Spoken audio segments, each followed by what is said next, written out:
and our vendors who sponsor all of this. Without the vendors that come here, we couldn't do any of this.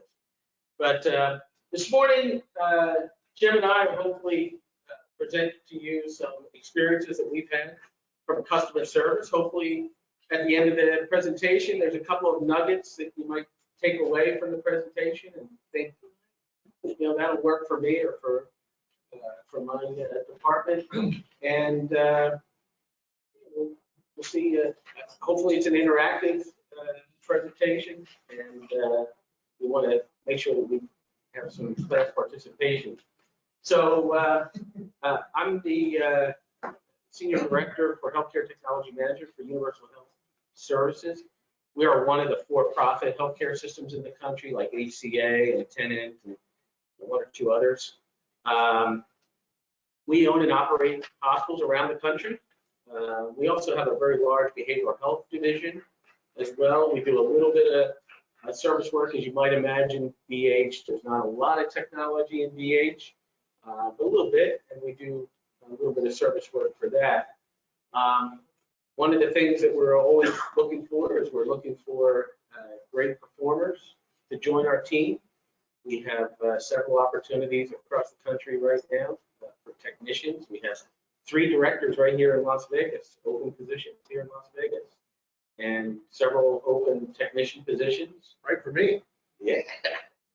So we're building a new hospital up in Reno, so that's creating a vacancy as well. So that's part of our director. And then we had a couple of COVID casualties, not deaths, but just they want to come back to the hospital. So that created some opportunities. And then I have one in Amarillo, Texas. If there's anybody that wants to go to Amarillo, Texas and run a 500-bed teaching hospital, we're the place for you. Or eat a 72-ounce steak. Or eat a 72-ounce steak. That's right. And you have to do it in an hour. Without the accessories. They give you a vegetable and a roll, and they put you up on stage, and there's a clock up there, and that's for real. It's a 72-ounce steak, and you get it for free if you can get her done. So what a great opportunity for somebody to come join the team at UHS and work in Northwest Texas. That's a pretty large health system. We're connected to Texas Tech, actually in VSA. I don't know if Portland is in the room. VSA is across our parking lot. So anyway, I'm just trying to recruit here before we get started. Yeah, Jim's going to really present some opportunities that he has had. Jim's been with us for a year as of yesterday. Jim came from Arkansas, Fayetteville, So area, Washington regional. Large hospital right up there in Northwest Arkansas. And joined us a year ago. He's running the Spring Valley facility, Desert View Hospital, which is in Pahrump, Nevada, just across the mountains on the other side. That's a small 25 bed. Yeah, so that's where, like, if you're a basketball player and visit one of the ranches out there, the ranches I'm talking about, and you get yourself into trouble with drugs and alcohol or something, that's where you go. You go to that hospital, and then they can't fly you back here because you're too big to fit hell. So that was quite an interesting situation. But that's Desert View Hospital over the mountain. And then we recently purchased a hospital called Valley. Well, we call it Valley Specialty Hospital. It's a 56-bed, used to be a 56-bed hospital. It's a small hospital on the west side of Las Vegas. We own and operate now 4 hospitals on the west side of Las Vegas. We're building another one. If you go out of the parking lot out back here on St. Rose and make a right-hand turn, there's a big, giant, open piece of property there where he's building a hospital there. So construction should start in the near future. So lots of opportunities with UHS if you're ever thinking about making a change. So, Jim, I'm going to let you take it away. All right. So I've been in the industry quite a long time. I've been around for-profit, not-for-profit, materials management, information services. So this is all very basic. One of the things I'll tell you before I start, as I built the slides and I was here going through the conference, one of the things I learned, I go, so much of this stuff is being done by HTM every single day, and basically everyone in HTM has the same mindset of doing better every day. So, and I go, maybe I made this more for a C-suite than I made it for HTM, and to have them understand that, you know, we are who we are, and this is our mindset, and this is what we do. So keep that in mind as we go through.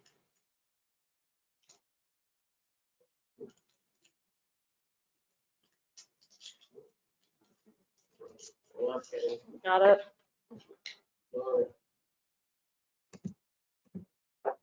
Can you try it again real quick? Sure. Thank you. Yep. So some of the things is exceptional customer service and creating that mindset. Saving money, of course, and doing less work. That's what I want to get through. Take action, enjoy life doing it. So customer service definition, so that's why I went and got customer service definitions. It's not my definition. It's the real definition that people have. And I did like them. So it's, you know, it's a help and advice a company gives to people who buy or use products and services. So one of probably the most important thing here is the perception of success. Such interactions dependent upon the employees who can adjust themselves to the personality of the guest. Too many times we think our customer service is what we think customer service is. And it's really not so.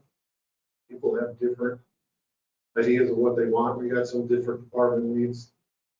They want to be handheld, and some that just help me out, send me the emails when I need it, and tell me what I need to do, and I'll do it. I'm happy. So it's, you got to know the customer that you're working with. So from Customer Service Manager Magazine, some more comments about what customer service is. Customer service is a proactive attitude that you sometimes I can and I care, or I can do, I can. Customer service process providing competitive advantage and any benefit or to maximize the total value to the customer.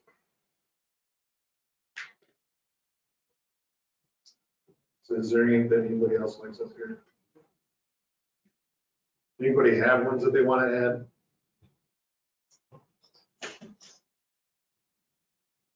It's quiet.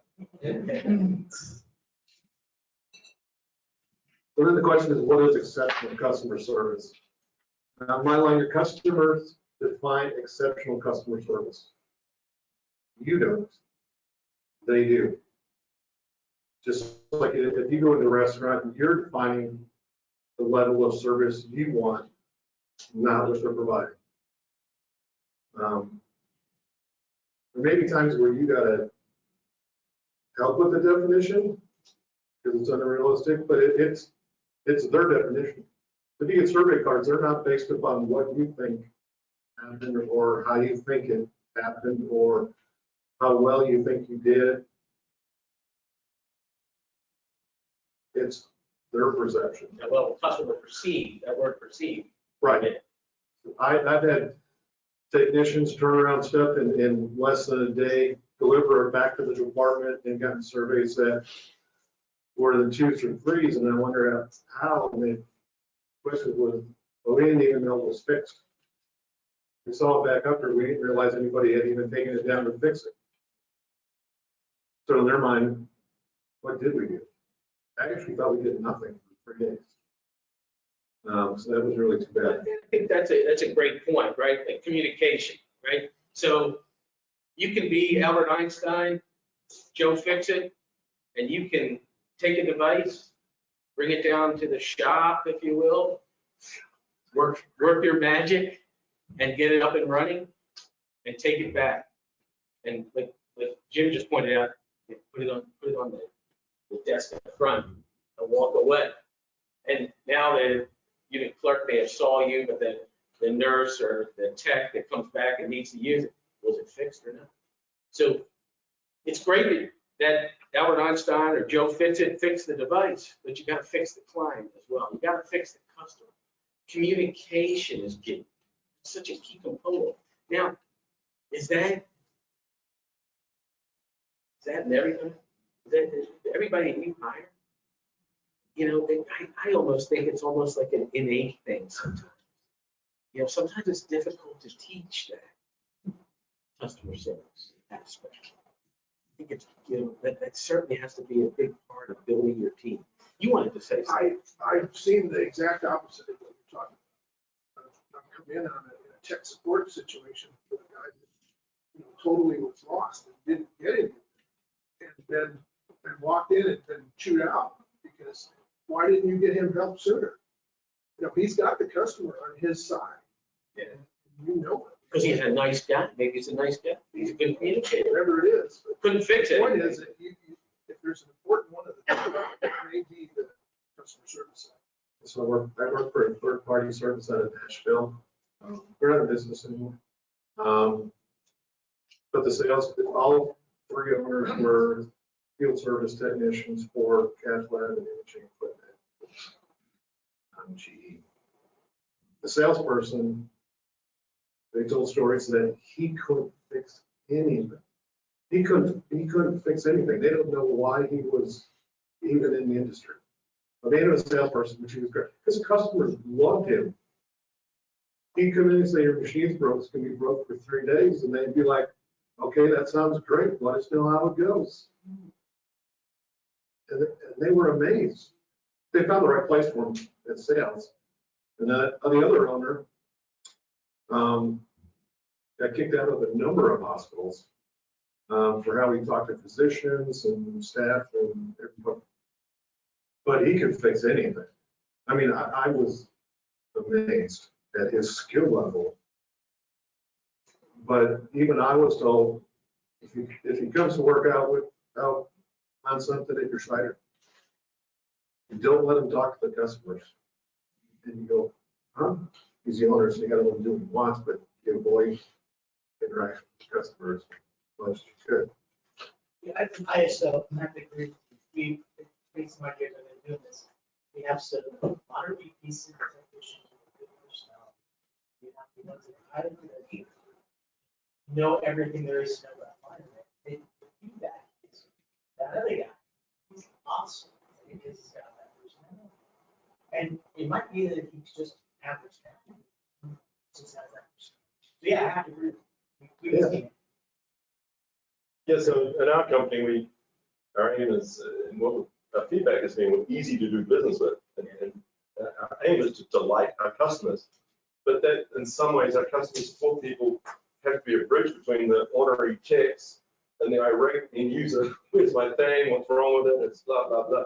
And it's smoothing it out to make a positive experience out of what could be bad news, right? Yeah. So is to delight our customers, and we've been told it's easy to do business with us, which is it becomes a big thing for repeat business. How easy are you to do business with? So, I mean, we all like to buy things from people we like, right? People who make it easy for us to buy things. So it is important, not just in service, sales, and so many other aspects. And your patient that walks through the front door of the hospital, guess what?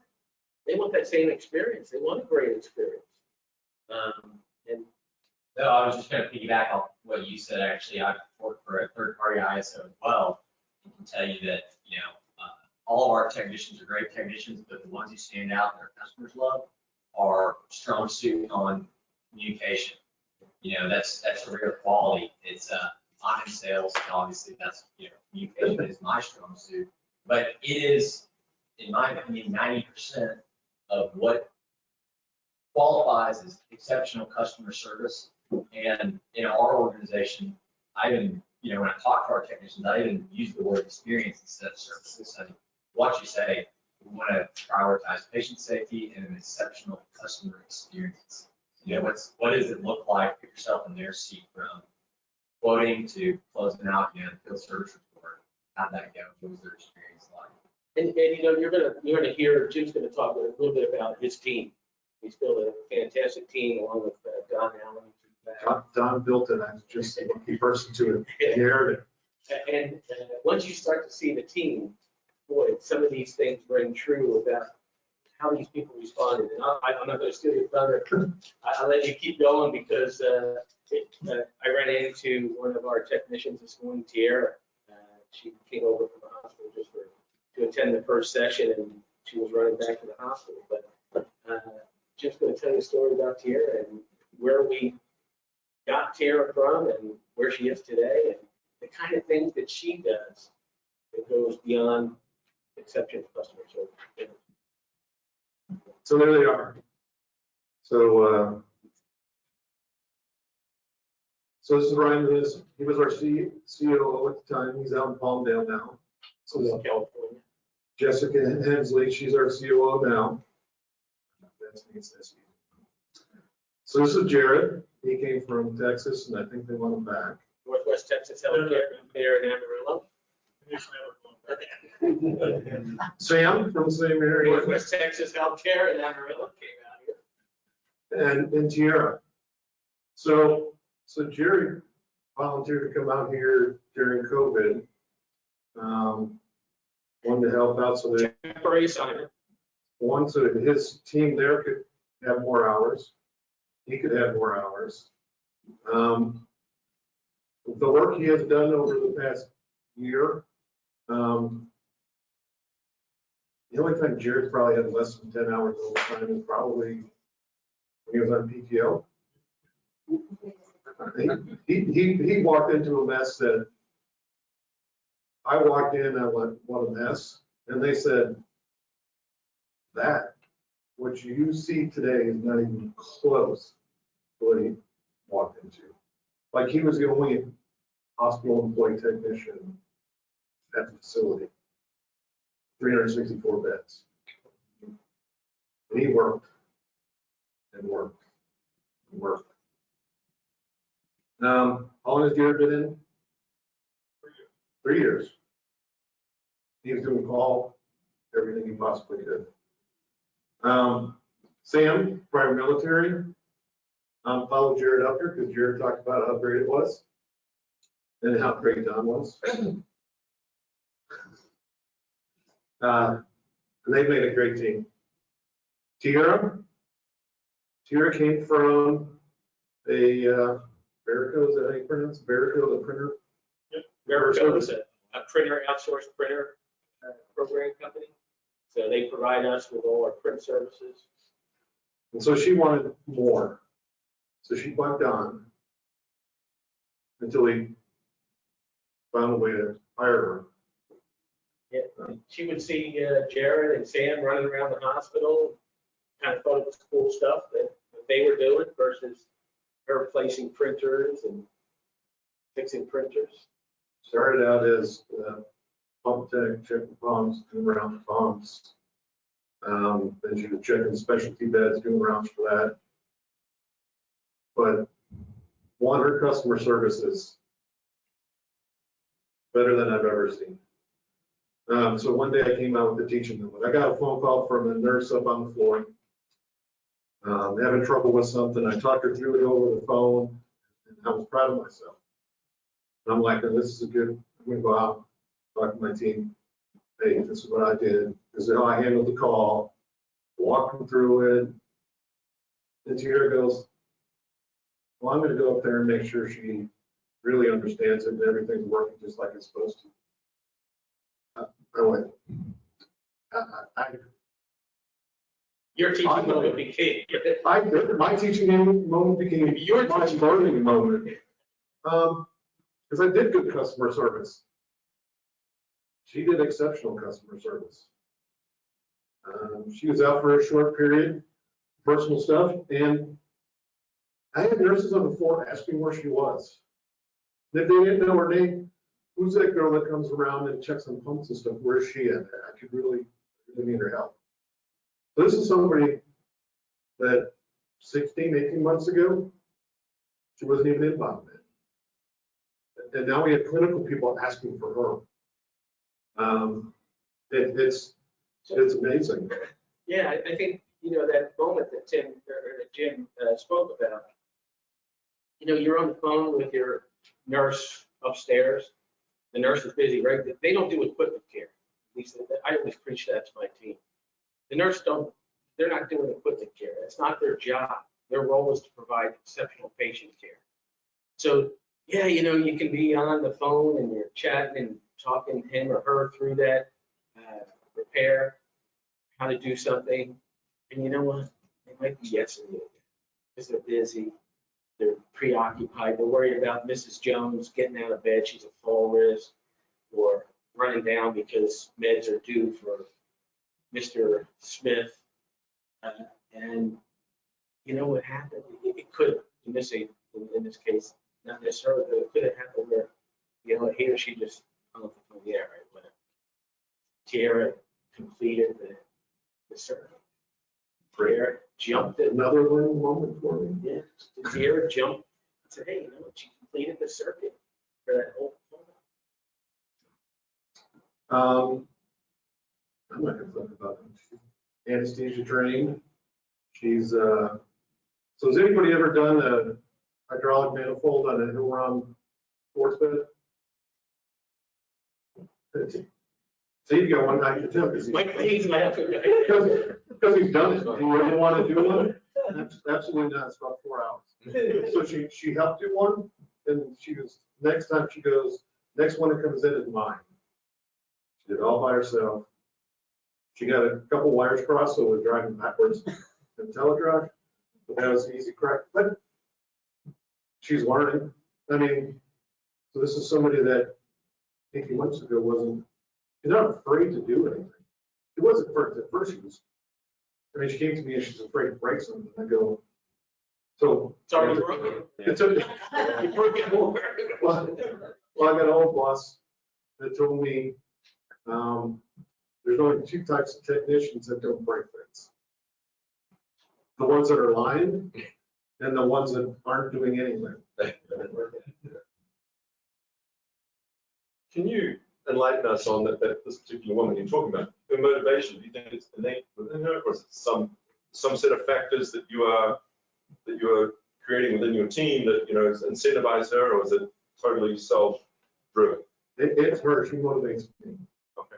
I mean, John, let John jump in. So Tiara, Tiara approached me, and talked to me almost daily for a year. I want to work for you. Sure. I want to work. I want to be a pilot. She came every time she was in the hospital, every time she would come by, she would just say hi. And I want to do it.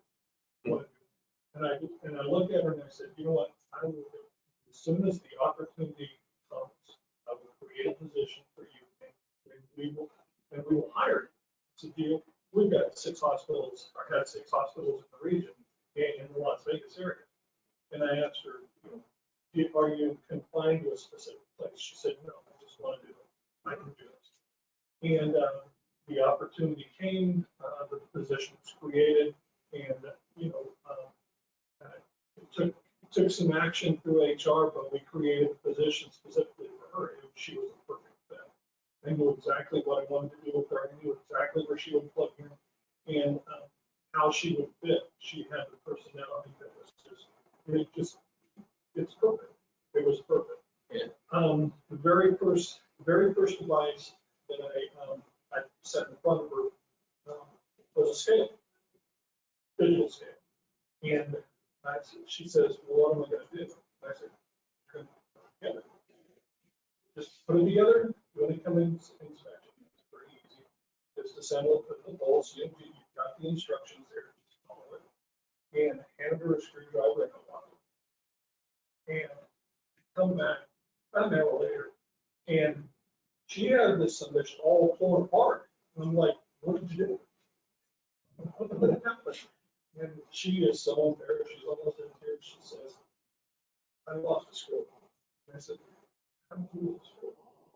And the plug connection, the female plug connection, incoming power, is out. And she says, I was going to check the fuse. And when I unscrewed it, the nut fell in the back, and And then the screw fell inside, and I'm like, you're fine. That's how she went. Yeah. And because I've got some nice on this side. And, you know, just create that environment. And she can do, that woman can do literally anything. So I think to answer Craig's question, I think her innate curiosity, her innate drive to Right. to want to do something and then to have the power to do it, Right. without being disciplined. What are you doing? Oh my gosh. That's, and even if you're running an internship program, you know, if you're participating with a school, you've got to have that kind of patience. You've got to have that kind of tolerance.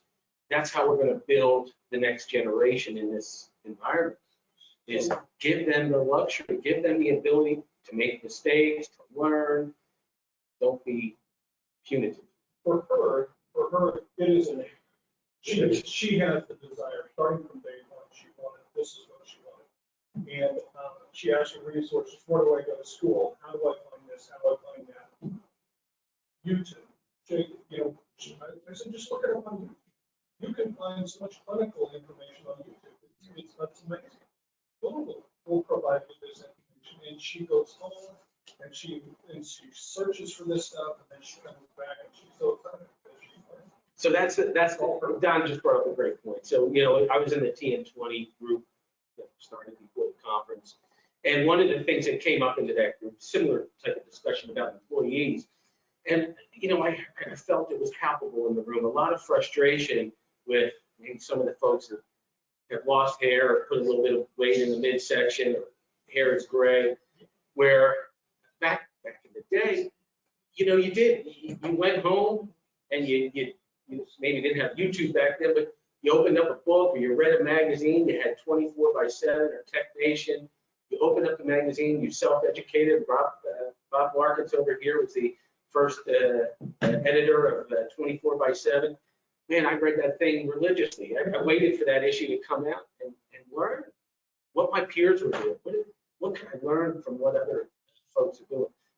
Tierra does it. Second, customer service also comes from being knowledgeable on how things work, sitting down and reading the operator's manual. Then when the nurse says, you know, I can't get this to do this, let me show you. Boy, does that go over big time, because then the word gets out. Paramedic knows how this stuff works, just give a call, that help us out. Right? Yeah. That's always have time to read the manual when they take care of the patients. So this, and I can tell you, it's not just here on this team. It's not bad. So Jared, Sam, they've got an imaging training. Our imaging director, Don, tells me that before I got there, he painted us as a collector. Yeah, that is polite. Teacup. Now they'll call Jared and Sam, they got their personal phones, which, you know, that happens. But they'll call them and say, hey, I need your help. The number of times they've been mentioned in Huddle by either cath lab or radiology now as a tutorials is amazing. So we have stuff under contract. Still, we're staffing in our people.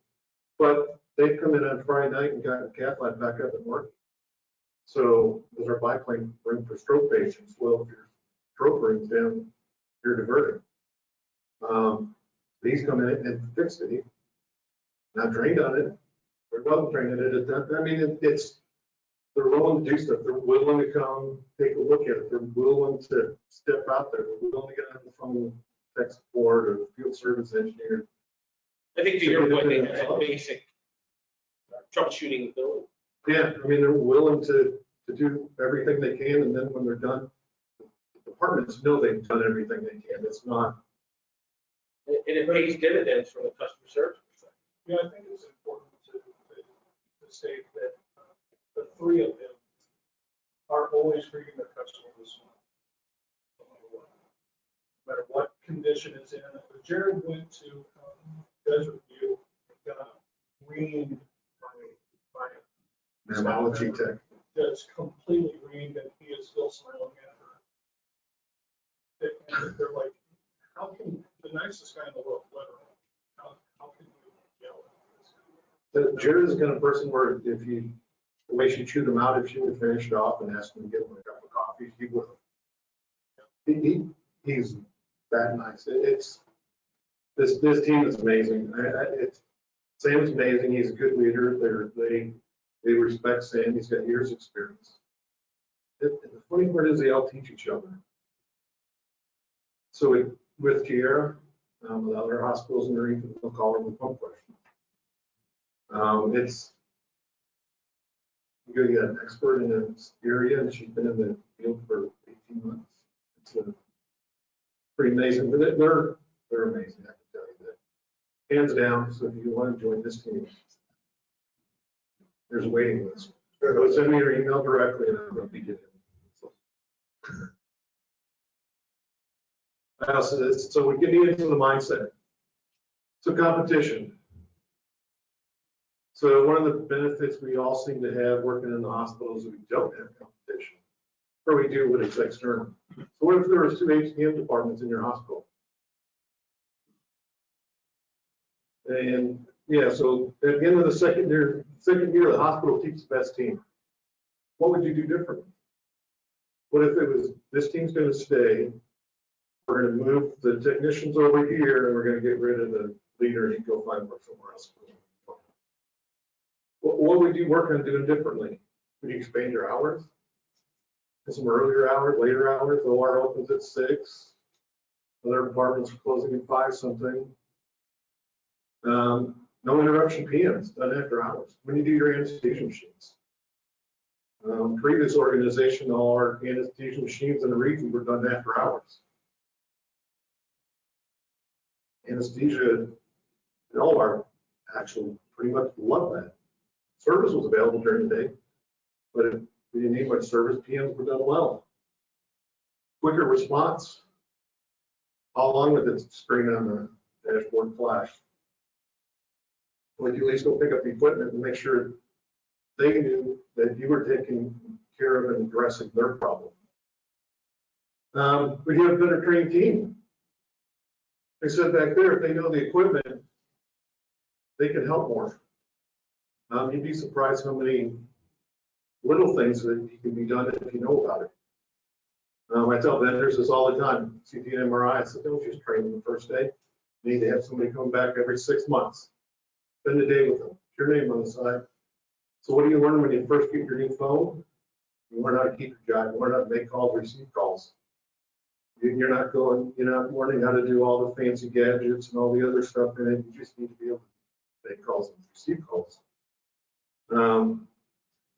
Same with the technician doing CTs. I need to know how to make a CT and get it in the packs so the doctor likes it. But if you can go and show them shortcuts, save them time, you will build brand loyalty. The same goes for HTM. We can help them build brand loyalty. Would you have project management? Would you answer your phone differently? Yeah, wow, man, okay. Hi, this is Jim. I'm at HTM. How can I help you? How can I help you? They didn't answer that way, but my wife calls them. I see it's their number. It's just habit. Own every problem. Own every problem that comes to HTM.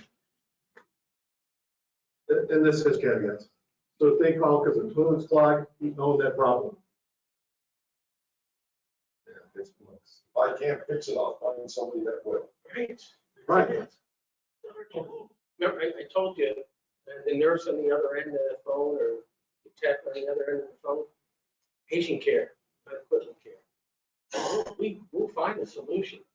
If they inadvertently call our number, if they inadvertently call our number, we'll get the solution out to you.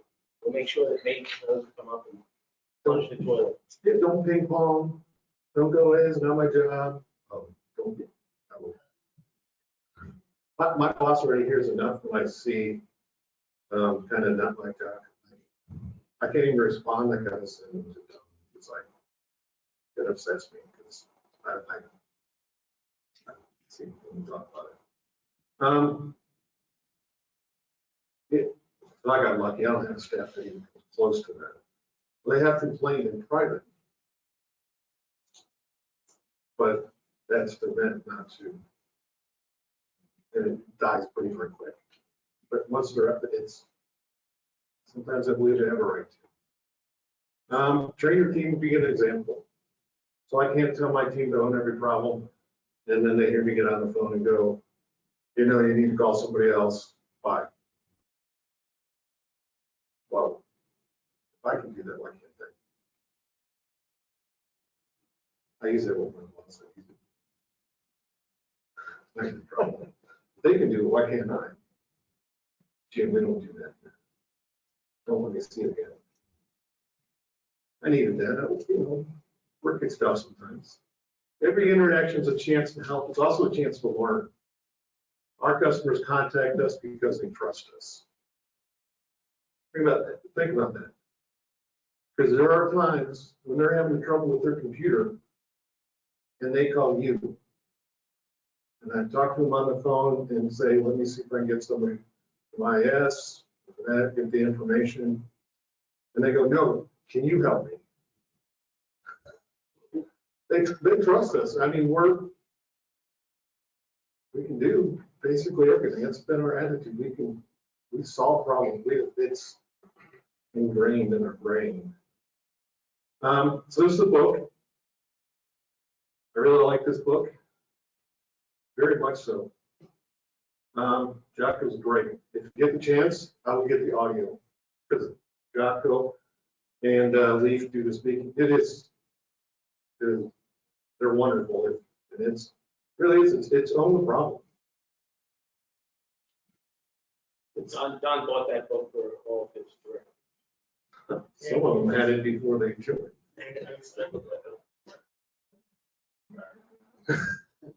I get you. The audio is so much better than the book. Well, really, they're probably going to get it.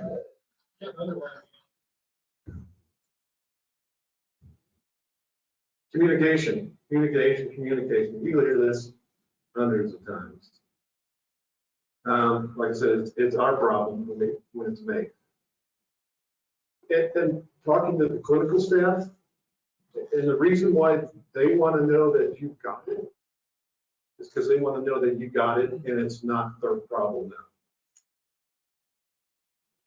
They trust you're going to fix it. They don't trust whether you got it or not. So when you tell them you got it, I'm going to take care of this, it eases them, it eases their stress. You're literally making their life better, just letting them know that we're going to take care of it. And follow up, same thing. Share the processes. Share ETAs. ETAs change. I don't know how many changes. I've changed 4 ETAs and the repairs over the last few weeks with T and radiology. When I started feeling real bad, it wasn't me, it was events happening. And I don't know is an appropriate answer sometimes, but explain the reason, though, just, I don't know. What do you need for parts? Famous last one. Yeah, then you gotta follow up and say, hey, when we find out when the part's made in here, and I'll get back to you. But yeah, sometimes it's the right answer. I don't know. And sometimes we don't know. And they share that, let them know. CT repair, MR repair, front table repair for the Da Vinci. I mean, there's things here that make a whole lot of money. And sometimes it's not necessarily it's going to be down for 2 days. It's if you don't tell them it's going to be down for 2 days. If you don't tell them it's going to be down for 3 days. They don't know. They can plan actions in advance if they have an expectation of what's happening. But if all they know is that we're going to fix it and then there's nothing to follow it up, there's patients on the other end of like you need to delay or transfer or something. So there's a whole chain of events that are behind simply getting it fixed. And the patient experience suffers tremendously, right? So even if it's an outpatient type situation, you know, they have somebody take off from work to drive them in because they're not going to be able to drive home. So now, you know, without that communication of expectation of when it might get repaired, instead of canceling those folks ahead of time, they show up and now they have to cancel and now they wasted a day, took a day of vacation, the person that came with them. You know, it impacts the patient so poorly and that experience, and it impacts your facility because you know when they go home and they say, yeah, you know, I went over to Spring Valley and didn't get the procedure done. I was all ready. I know when my mother was going through her cancer stuff, you know, she gets herself so worked up. Mom, you're just going for a CT scan or a PET scan. You know, to you and me, to her, I'm going to die on the table. That's it. And she's telling me where the benefits are. Hey, don't. But that's the way I feel about every patient that walks through the front door. That's my mom. They're going through that same gyration in their head and with their loved ones. And then for us to cavalierly not communicate and not create expectations so that, hey, you know what, we can call them the day ahead and say, hey, you know, we're going to have to reschedule, you know, so that their loved ones will drive in, can go into work and reschedule and get another day so that they're not in. So it's a pretty big deal. So I got that, human nature will fill in the blanks that we leave out, I should say, actually be cognitive distortions, because we can't predict the future, but we try to. We all, every day to some extent, some worse than others. And we try to predict the future, so if we don't know what the future is, we'll try to predict it. We often try to predict the worst. So if your clinical staff, they don't know, they're gonna start filling in the worst. It's broken and it's not coming back, which in the past, some biomed teams, that probably is true. But, and if they have that history, then it definitely fits because they have history to back it up. We've all been saying, you walk into situations, you know, at these biomed departments, there's 150 places sitting in the corner. You know, and you go on the floor and you talk to the staff, oh yeah, that went down there, you know, 9 months ago. Since then. They'll rent, but they're renting. So find ways to communicate. This is one I used my team where I was at. So let them know. So we're working on over 30 days. This was a year-old July work orders that we were working on. So once I got down to 0, I gave them dinner. That's where they got down to 0. Unmanaged PM count. So we could not locate. We got down to 0 here, and these were managed ones. Oh, we got down to 0 right at the end of June. We had 0. Turnaround time. Calculations were completely messed up. They were coming from somewhere else. Once we got the calculations right, because actually we were in the 5s and we kept the unit above where we wanted to be. We got our turnaround time to, at the end of July, for the month of July, we were at 1.96. Turnaround time it builds trust in so many ways. This is we were installing install dates. We got 3,510 left to go. Work in progress. Find more ways to communicate.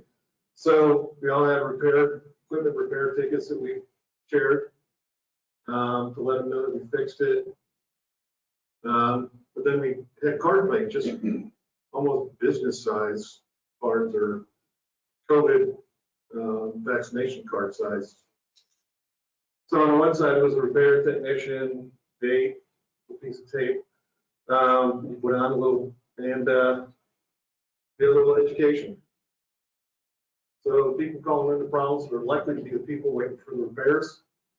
We added a little bit of information. This is not actual, this is from before, even though I got the archive. But how to do the internet, biomed, work orders, please include tag number. It's got a picture of the tag number. And then the number to dial. We removed the rental label.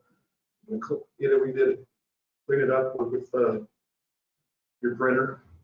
These look quite nice. We had ones that had strings on it, like to see, the little wire ties. But to help get the information out, one, the equipment's fixed. 2, it also gives them an opportunity to share how you want your work orders to come to you. More communication. So be the trusted expert. And it really depends upon what your manager, your leader wants. They want. My CEO likes text messages.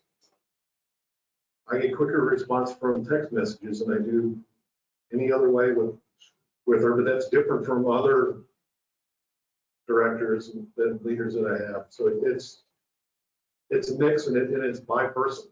I work at keeping that straight. I actually have a little cheat sheet that I use for their preferred method of communication. Then always ask for feedback.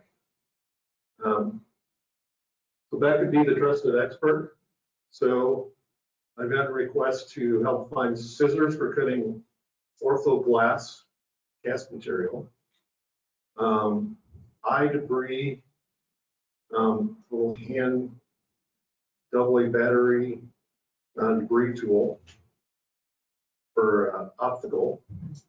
I mean, they're coming to me with stuff that I could literally say isn't the class. Pair of scissors for cutting ortho glass cast material. That's not my job to find out where to buy it, how to buy it. But I guess I'm blessed I have material management experience, so it's actually quicker for me to find information and share it with the director of the department rather than actually go talk to the material. So I share the information and I get a big, huge thank you. And then she's actually mentioned me in kudos one time saying, thanks again for helping me find what I need. But it's not even biomed, it's not HTM. It's our nature to help when we can, but you become a trusted expert. So when they need medical equipment replaced, who do you think she's gonna call? What can we do? What should we buy? How do we do it? Yeah, I think that's an important point too. So, and it's the team, right? You made a statement there for a second that triggered something in my memory. So, sometimes you do have depth in the team. And you know what?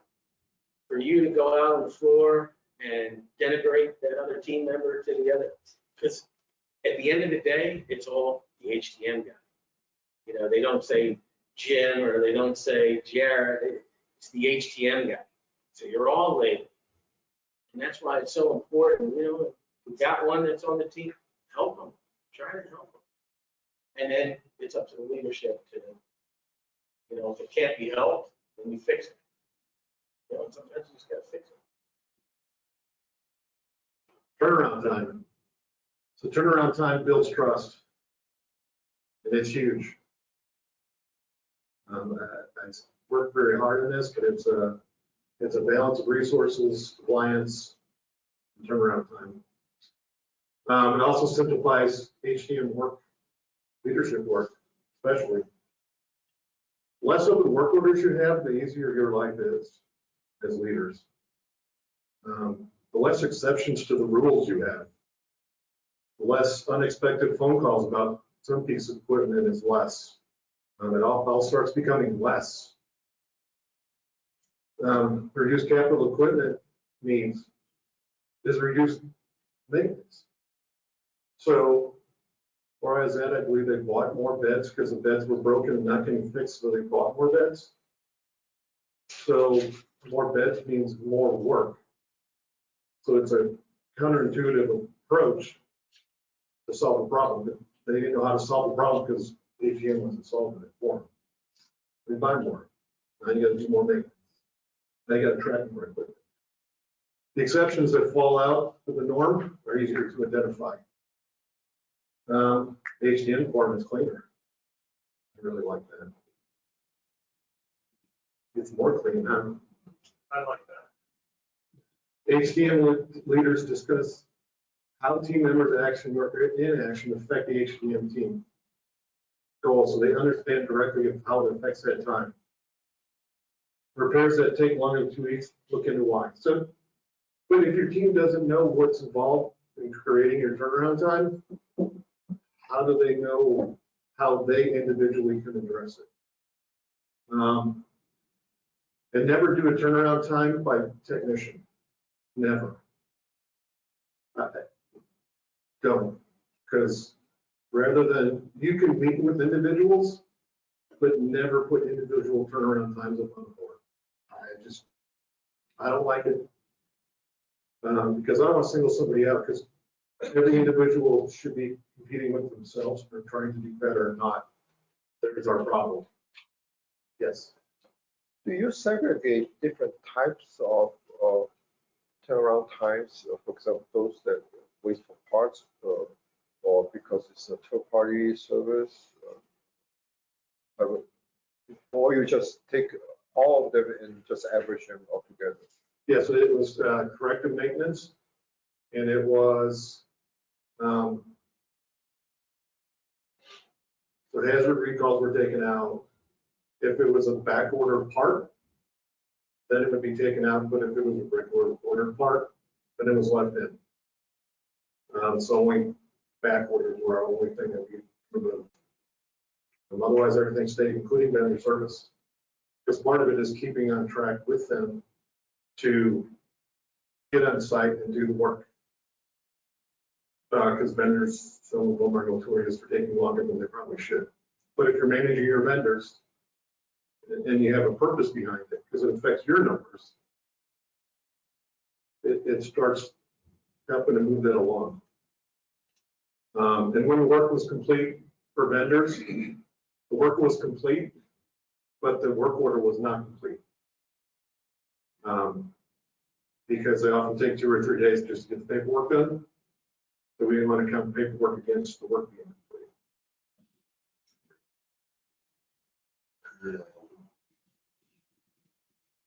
So another aspect of that turnaround is a clear escalation process. Technicians really need to understand timeframes, who they escalate to, and at what point should I escalate this. If they're continuing to place phone calls and can't get things like the paperwork or the parts don't get ordered or they're not getting service in time, they need to have a clear time that they contact you so you can.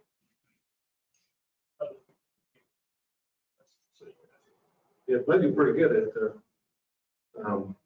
escalating. Maybe escalate to Chris. Don on PTO. All right, so join teams and committees. Step out beyond the EOC team.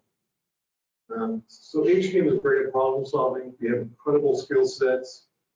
Plus you learn, so step into some non-HCM areas and share your talents. Encourage your team to share and learn.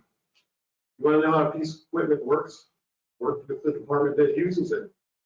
OR, I don't think I've ever had anybody say you can't watch a surgery to see how something's used. I mean, I've actually been invited down to watch some of the new equipment and see how it works. Visit department meetings, answer questions. You'd be amazed at communication that can start taking place. Start a team or committee. Noise reduction. Yeah, noise reduction is an HCAP score. So that'll save money, that'll help. We have the tools. Everybody's got a audiometer, a multi-year equipment planning. That is a great relief for clinical staff. And leadership, so cost saving, the golden ticket. There's a definition from Gartner. The benefit realized and mentioned that reduced an organization's overall spending or asset that directly impacts its bottom line actions that can result in cost savings ranging from improving efficiency and negotiating lower prices for supply purchases. So cost savings. So if you have a VS4, and how many questions do you have on that? Our current VS4s have extra questions on it. VS30 managed to get one taken off, but I'm still trying to get several other questions taken off. Because our team doesn't even, our clinical team doesn't even use them. So if you remove a button or two for nursing staff, you're saving time, more time with clinical patients. You're not going to reduce nursing staff, but you will increase that patient experience. Employee expense and total departments expense are often inverse. So if you have contracts in your department, parts purchasing, the like, additional HCM staff will save the hospital money with good leadership. Fan assembly from the ultrasound vendor, $1,000, 3 little fans. from Mauser, those fans are $18 for 3. Right. Somebody takes them apart, solders them in, give a new $1,000 part. But it takes time to do that extra work. So you need some staff to do that. So there are so many benefits.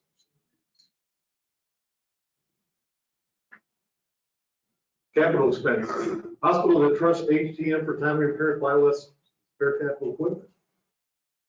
So HTM can be involved in planning stages. What are the power protection steps we're taking? We're now putting in UPSs on CT scanners after the fact. I, for one, know it's less expensive to put it on during the purchase process. But nobody asked a question ahead of time. Why are we being charged for networks, new network switches again? And over and over, but I still have the same switches I bought 11 years ago. Still trying to get an answer from them about that piece. Overnight shipping. Leaders that trust HTM are less dependent on quick repairs. If they don't trust you, if they tell you they want that fixed and they want it fixed tomorrow, and they got a patient that needs it tomorrow at 3 o'clock, and this is on Friday at 4, they're telling you that. So they're more relative to say, hey, when can you get this fixed? When is it going to be fixed? It's a collaboration, it's more discussion. HTM teams that plan ahead with some spare parts, with some, either because of a routine replacement for a part or urgency of repair, they downtime, you must balance the rewards. You can't buy a spare CT tube. But actually, a group I work with in St. Louis, we had enough of the same CT, using the same CT tube. We actually had one stored in St. Louis. We knew we were going to use it in the next couple of months, because we did it every couple of months. So why not buy it in advance and ship it cheaper? Routine damage. Communication with leaders about training and other ways to limit damage. This is our responsibility. We own it. I'm bringing in training for staff, discussing with the leaders on how to get it done in their department. Breakaway cords. So on a lot of cords, we got Ethernet cables at ORs, especially that they run off to the wall.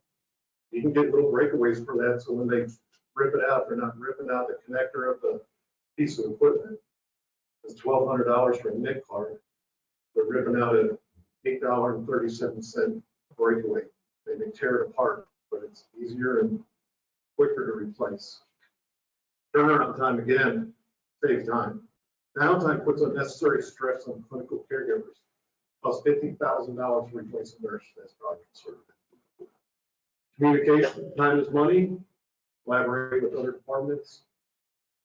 Asking why. We all heard the question when you go, why are we doing that? Because we've always done it. Ask why. It's just ask why. Be inquisitive. Why are we doing this? And they have a good reason. You go, oh, thank you. I didn't know. No, it works. Help solve problems outside your department. So I had interest in installed audio video systems. So hospitals I worked at have installed a number of their AV systems at far less cost. Even for the capital side, there's far less cost because I showed them where to buy the same exact thing for less. Here's a slide. Basically says the problems with, this is a slide I pulled from somewhere else, and roadblocks to savings. Saving hundreds of thousands, reasons we fail at bundling, not always aware of future purchases. When approved, most don't wait for other entities. Emergency capital is understandable. But there is savings and we're losing out because of communication. So this is real savings. These are millions. Those are real dollars. And the CES, it's one person working on it, $16 million. Saving 10%, helping the clinical teams. So the other piece about this number kept going up. This number stayed flat. Because when we did it, once you If I did a contract for a CT where I say 45%, I claim that first CT and that's it. The next CT we buy 45% off, I can't claim. Contract's already in place. If I died yesterday, they'd still get that 45%. So to do better, I had to say 46% the next time. That's the only way it counts. That's why that number would stay flat. More work or more savings, less work, less service calls. Keep your equipment clean. One of my pet peeves. Communicate. So clean equipment is treated better. Our new cars that look beautiful treated better. Our old cars that look beautiful treated better. Absolutely. It's the way it is. Equipment lasts longer, capital savings are realized. Less downtime means less capital and less equipment to service. Less troubleshooting. The broken. The old joke about I'm going to take it and pin it to my chest and go lay in the parking lot of the hospital and it all says it's broken and they're supposed to pick me up and drag me inside and fix me without saying anything. Roll of tape. More communication leads to more collaboration. Take action. One of my favorite quotes is I work hard to be lazy. So you work hard now, you do the extra work, database cleanup, teaching staff, changing the culture, you do that. And then somewhere down the road, it all pays benefits. You can sit back and relax. But continual improvement isn't like that. Change is the hardest part in yourself. Okay, that's usually the hardest part. Change is easy for me to tell people, hard for me to do sometimes. It will take time. You may even have to start over. People are encouraged by positive changes. So keep going and keep a positive attitude. We heard that yesterday. Yeah, confirming numbers. You haven't quit until you stop trying. You haven't failed until you quit trying. There are many benefits beyond cost savings. Mostly peace of mind and established practices. So we start working in collaboration with teams. It just things seem to just flow better. It is more fun. More fun makes work easier. And then makes customer service easier because you're happier, more positive. And it just becomes a big circle. But it's trying to get that slinky and move in the other direction. Another thing, we heard a lot about this yesterday with Sammy Davis. Take care, be mindful, be aware. Take care of your team. Talents and changes affect people differently. Treat each one of them as individuals. Celebrate successes and often. Positive reinforcement is the best tool you have for creating and help keeping an awesome team. I know my team's not going to win. We have a great environment. I'll be really sad. First, I'll be really sad to see them leave as a person. Health. So hungry, angry, lonely, pain reduces chances of people be successful. Your eyes and ears can help catch this earlier. People bring stuff from home. People, so it's not that you need to shut that off when you come to work. If somebody can teach me how, I'll give you all the money I have. All of it. Then this, take care of yourself. Be honest and truthful with yourself and about yourself. Ask for help early on. Because help can affect you too. Know when to take a break, take a breathe, take a vacation, walk away, talk to somebody. Sometimes I'll call my boss and vent a little just so I can get it out there. And he sometimes goes, what do you want me to do? Nothing. My staff comes to me, can I help? No. But you give them that piece that they trust, they can share, and it's a relief. It's really powerful. That's probably the most important key to keeping the team, having a team, being a good leader. Being a good leader is not about being a good manager. And from yesterday, talking was probably the one thing he said was the biggest help, talking. Sharing.